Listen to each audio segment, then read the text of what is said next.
Buenos días, damos apertura a la primera emisión del noticiero de Televen. Vamos a recorrer en breve la agenda informativa del día y por supuesto sumar las informaciones que surgen dentro de la evolución misma del programa, de la evolución misma del noticiero. Es la agenda del jueves 29 de febrero que también le da culminación al segundo mes de este año 2024. Así que, repito, bienvenidos, gracias por la audiencia, por el apoyo y por la participación que tienen ustedes frente a las propuestas que ofrecemos y que ustedes, desde luego, utilizan, y lo agradecemos mucho, las redes sociales y particularmente la red social X, antes conocida como Twitter, donde ustedes se expresan, y nosotros al final de la primera parte, pues, del noticiero de Televen presentamos una síntesis de algunas de las informaciones y algunos de los elementos o datos que ustedes allí presentan, sobre todo el tema de servicios públicos, que es el gran karma nacional, entre otros, ¿no? Pero bueno, aquí estamos con todo gusto para comenzar a resumir las notas de mayor interés. Comencemos entonces. Bueno, al fin se firmó el documento de la Asamblea Nacional, lo que surge producto de las consultas que canalizó la Asamblea Nacional en varias reuniones, convocando a factores de la política, del sector empresarial, del sector sindical, de las academias, de universidades, de sectores sociales en general, de acuerdo al criterio que estuvieron manejando y la escogencia determinada en ese sentido. Bueno, el documento fue objeto de debate, donde se plantean elementos generales de lo que pudiera ser el proceso electoral presidencial pautado para este año 2024, que seguramente se realizará pues en el segundo semestre del año, ¿no? Entonces, el nivel de expectativas se generaba fundamentalmente por la fecha. Se especuló muchísimo. Aquí mismo estuvimos dando algunos elementos que manejaban algunos factores de la política sobre en qué mes o en qué fecha pudieran realizarse las elecciones. Lo cierto es que al final no hubo, para sorpresa de muchos, una fecha definida. ¿Por qué? Porque no se logró el consenso adecuado al parecer. ¿Y qué se decidió entonces? Que lo anunciaba el presidente de la Asamblea Nacional, Jorge Rodríguez, en el día de ayer, en el acto protocolar. Bueno, se entregarán al CNE el viernes de esta semana, así lo anunció él también, 25 propuestas que transcurren, presentadas por diversos factores que participaron en las conversaciones, que transcurren o transcurrirán entre julio de este año y diciembre. Es decir, hubo diversas fechas que surgieron en el debate. Bueno, y se proponen varias, y que escoja entonces el organismo rector. Sin embargo, algunos piensan que, desde luego, no será el mes de diciembre. Todo apunta a que habrá un adelanto del proceso electoral. ¿Cuál es el mes? Bueno, lo determinará el CNE. Siguen de todas maneras las especulaciones sobre en qué mes pudiera realizarse o sobre qué fechas. Lo cierto que eso fue lo que se decidió, aparte de una serie de reflexiones sobre lo que pudiera ser y recomendaciones, el calendario electoral, la apertura y la actualización del registro electoral permanente, la afirmación que dijo el propio Rodríguez que en algunos países, como no hay representación consular y en otros casos no hay una buena relación con los gobiernos, pues muy probablemente no haya actualización del CNE o reinscripción por cambio de dirección, en fin, y todo ello, de las personas que se encuentran fuera del país. Se refirió concretamente al caso de los Estados Unidos. Decía Rodríguez, ¿cómo vamos a actualizar y cómo pueden participar en todo caso las personas que están inscritas, que cambiaron de residencia porque vivían aquí y ahora en los Estados Unidos? ¿Cómo pueden participar en el proceso si no tenemos representación consular? Y sobre Argentina, que fue otro país que mencionó, dijo que el gobierno presidido por Milei puede robarse el material electoral, lo calificó de psicótico al presidente argentino. Entonces, bueno, esos son elementos que despuntaron ayer en la presentación que hizo Rodríguez ante el grupo de personas que la acompañaron y la representación que firmó este documento, que será entregado, repito, el día viernes al Consejo Nacional Electoral. Se volcarán los ojos del país, por decirlo de esta manera, sobre el CNE, esperando una fecha. Tampoco puede tardar mucho, o no debería tardar mucho el directorio en escoger la fecha para las elecciones presidenciales, y bueno, y que los que vayan a participar en definitiva, los que estén habilitados para participar, entonces, bueno, definirán cuáles son las estrategias. Ese es otro tema también, porque hay sectores de la oposición venezolana que si bien tienen una candidata, como María Corina Machado, ella está inhabilitada por la decisión, o ratificada su inhabilitación por la decisión de la Sala Político-Administrativa del Tribunal Supremo de Justicia. ¿Qué van a hacer los factores de la oposición? ¿Hasta cuándo estará en promoción candidatural María Corina Machado? Bueno, son preguntas que tienen que resolver estos sectores políticos de la oposición venezolana. En todo caso, esto en términos generales fue lo que se decidió y lo que se anunciaba en el día de ayer. Documento firmado, 25 propuestas, recomendaciones y orientaciones o sugerencias, y que escoja finalmente la fecha definitiva el Consejo Nacional Electoral.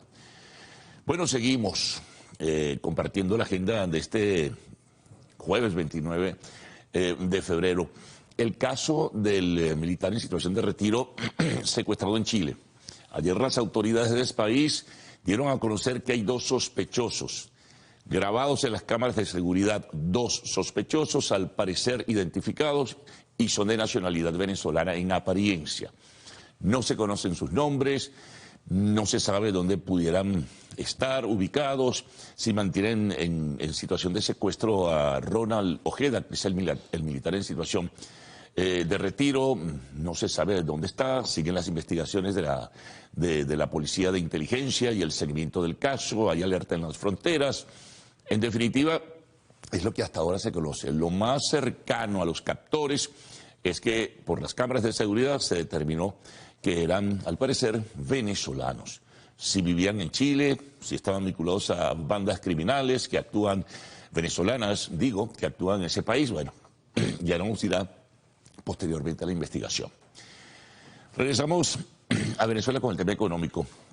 Ayer en una intervención en un acto oficial, Nicolás Maduro decía que la proyección que tienen del crecimiento económico del país para este año 2024 es del 8.8% de la actividad económica que se expresa en lo que se denomina el Producto Interno Bruto.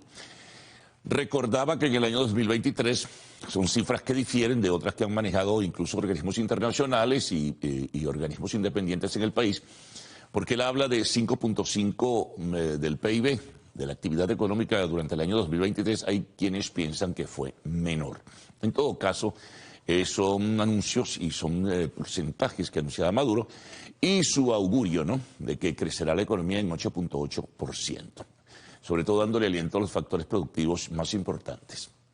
Bueno, atención a los que se van a movilizar hoy en automóvil por la capital de la República. Desde anoche hay varios tramos de la autopista ahora llamada Gran Cacique, Guaycaipuro, antes denominada Francisco Fajardo, que están cerrados en diversos tramos. Cerca de la Plaza Venezuela, en otros lugares son 4 los accesos hacia la avenida Bolívar y Lecuna, porque va a haber una movilización oficial y seguramente pues gente que se trasladará o que puedan venir en autobuses para ese acto oficial, necesitan que las vías estén despejadas. En todo caso, por esta movilización del sector oficial es que se están cerrando estas vías hasta el día de hoy. Se supone que hasta que culmine el acto, que no hay definición sobre qué hora. Es de suponer que pudiera ser en horas de la tarde o tal vez en horas del mediodía. Pero para que sepan que no van a tener acceso, hay que buscar vías alternas, aquellos que se van a movilizar hacia la autopista Vallecoche, en fin, los que se trasladan en dirección este-oeste, van a tener algunas dificultades, buscar vías alternas. Seguimos. El tema del cambio de los deliveries, la providencia que se anunció y se publicó en Gaceta Oficial.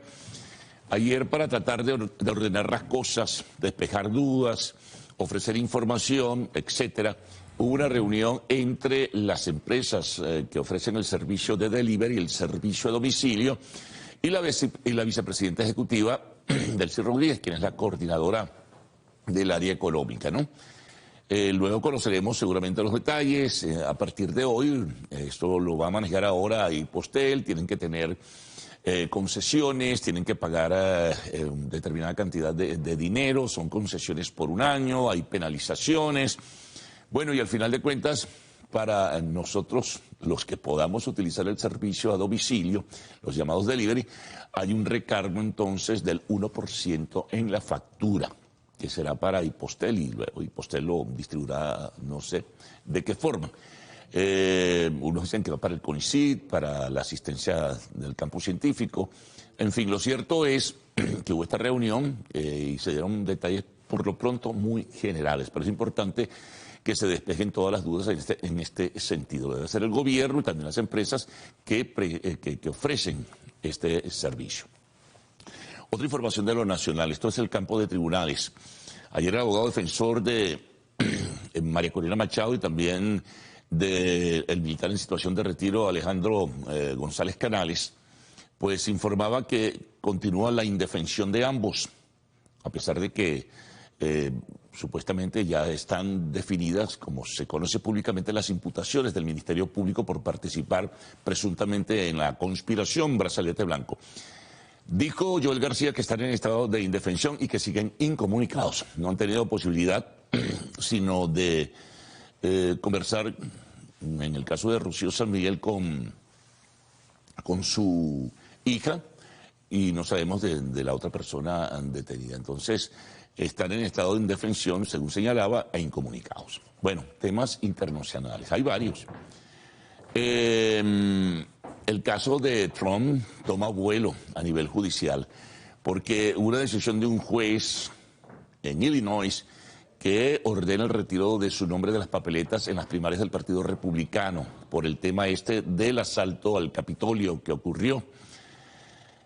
Y que, bueno, lo tiene a él en circunstancia bastante difícil. Entonces, va a haber una apelación, tiene chance pues hasta el día viernes de parte de su defensa, pero no participaría en las primarias de Illinois que se realizarían en el mes de marzo.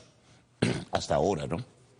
Hay que ver si otro tribunal toma una decisión o incluso la Corte Suprema de Justicia de los Estados Unidos toma alguna decisión, que está viendo con ciertas dudas lo que está ocurriendo en el terreno judicial con Trump. Y desde Nueva York, pues la apelación que hizo la defensa de Trump es otro caso, tiene que ver con fraude fiscal, una multa de 350 millones de dólares, que con los intereses llega a 450 millones de dólares que tiene que pagar. Bueno, hasta mañana viernes tendrán los abogados de Trump para apelar, pero en todo caso la situación es bien difícil. Él dice no tener el dinero para poder pagar una multa de esa magnitud. Pudieran incluso, si no lo hace, confiscarse parte de sus bienes. Lo cierto es que está en situación embarazosa el candidato presidencial Trump, ¿no?, que va ganando las primarias republicanas en los estados donde hasta ahora se han realizado. Sobre Biden, informe de su médico, dice que está en perfecto estado de salud, que lo único que se le ha sumado en el seguimiento pues es que le han colocado un aparato que le ayuda a respirar en las noches porque tiene trastornos de apnea del sueño, que está bien en su movilidad. Todo esto un poco en respuesta a las iniciativas políticas que quiere tomar el Partido Republicano para solicitar que sea depuesto como presidente porque no está en condición ni física ni mental para seguir al frente del gobierno de los Estados Unidos y mucho menos participar como aspira a la reelección. Esto traerá, por supuesto, que mucho mayor debate. De hecho, lo está ya desarrollando ese debate. Se está desarrollando ese debate en los Estados Unidos. Otra información, esto viene de Colombia. La comisionada de paz del gobierno de Petro anuncia que fueron liberados todos los secuestrados del Ejército de Liberación Nacional, tal cual se había establecido en una lista de 26 personas que se le había entregado a este movimiento armado en las reuniones de La Habana. Ella asegura que están todos liberados. Y desde Ecuador tenemos lo siguiente. Comenzará el juicio y están ubicados los presuntos responsables del asesinato del candidato presidencial para la primera vuelta, Fernando Villavicencio. Fueron bandas criminales, una en particular, la banda Los Lobos, cuyo uno de sus líderes pues, fue el responsable de idear la muerte terrible de este candidato presidencial. Están ubicados y habrá juicios en este sentido. Vamos a los deportes, vamos con el atletismo. Yulimar Rojas no va a actuar en el Mundial bajo techo de Glasgow, en Escocia. ¿Por qué? Porque se está preparando a cielo abierto para las Olimpiadas de París. Allá será cielo abierto su competencia y por lo tanto no va a participar en este Mundial de Escocia. También tenemos de fútbol, bueno, que en la FA Cup, que es otro torneo paralelo que se desarrolla en Inglaterra, el Manchester United a última hora gana a Nottingham Forest y se enfrentará en los cuartos de final a Liverpool en la FA Cup. La liga continúa, por supuesto, la Premier League. Y de Italia tenemos que hubo un partido de la Liga, de la Serie A de Italia, donde el Inter gana por goleada al Atalanta 4-0 y se perfila como el ganador del campeonato. Quedan 12 jornadas y lleva 12 puntos de ventaja sobre la Juventus. Pero hay mucho más en esta primera emisión de Noticiero de Televen.